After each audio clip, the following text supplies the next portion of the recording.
The closet's dark secret. Babysitting the neighbor's kid was supposed to be easy, just a few hours of cartoons and snacks. But when little Tommy started talking about the man in the closet, a chill crept up my spine. His description, tall, shadowy, with eyes that glowed like embers, matched the figure from my own childhood nightmares, ones that still occasionally shook me awake, drenched in sweat. I brushed it off initially, attributing it to the overactive imagination of a 5-year-old. But as the evening wore on, Tommy's insistence grew more unsettling. "He watches us when you look away," Tommy whispered, and for a moment, I felt that familiar, icy gaze settle on the back of my neck. The lights flickered, and Tommy giggled nervously, pointing towards the closet. I was tempted to dismiss it as faulty wiring, but my heart raced as if warning me of an impending danger.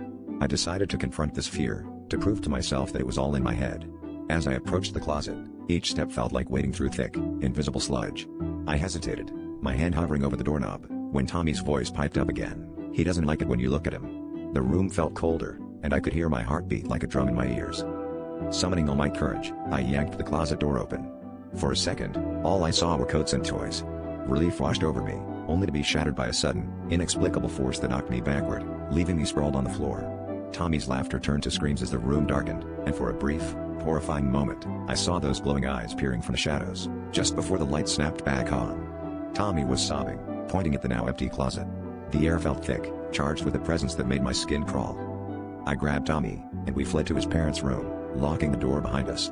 As I dialed his parents, my hands shook uncontrollably. They arrived home to find us huddled on the bed, my story tumbling out between shaky breaths. They chalked it up to an overactive imagination, but I knew better. The nightmares have returned, more vivid than ever, and now, every creak in my own home feels like a sinister prelude. The man in the closet is more than a figment of imagination. He's a shadow, lurking just beyond the edge of light, waiting patiently for the next opportunity to slip into our reality.